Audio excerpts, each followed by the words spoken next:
Dekat tangan saya ni adalah batang pokok kantan, di mana kat belakang tu adalah pokok kantan yang merimbun. Selalunya orang tahu bunga kantan saja yang digunakan untuk buat rasa kan, sebagai penyedap aroma dan sebagainya. Tapi sebenarnya ramai orang tak tahu bahawa batang kantan juga boleh dimakan dengan beri pelbagai manfaat dan faedah pada kesihatan kita. Batang kantan ni dia mempunyai kadar antioksidan yang sangat tinggi yang bagus untuk kita menurunkan atau melawan dengan radikal bebas. Di mana kita tahu radikal bebas ini adalah penyebab kepada pelbagai penyakit di dalam badan kita. Untuk orang yang ada kencing manis, bagus amalkan air rebusan bunga kantan ni ataupun dibuat ulam untuk menurunkan kadar gula di dalam darah kita. Okey sekali, untuk orang yang suka untuk awet muda, selalulah amal makan bunga kantan ni. Jadi cara makan bunga kantan ni bukan sebatang yang besar macam ni.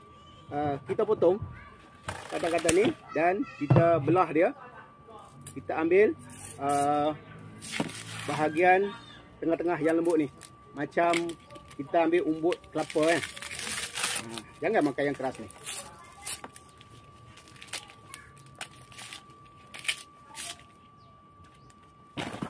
Okay, ini belum lagi. Ada satu lapisan lagi yang cukup lembut yang kita boleh makan sebagai ulam ataupun kita rebus dia untuk minum air dia. Ini. Okay, bau dia sama aja dengan bau bunga kantan. Sedap aroma dia. Dan sehingga buang yang keras-keras tu sehingga anda jumpa satu batang yang paling dalam yang paling lembut. Okey, ini dia. Jadi boleh dipatah-patahkan saja.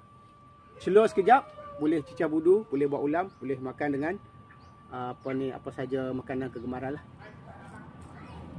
Tidak ada rasa apa-apa, tidak ada rasa apa-apa, dimelainkan masam sebagaimana rasa bunga kantan. Okey, semoga bermanfaat.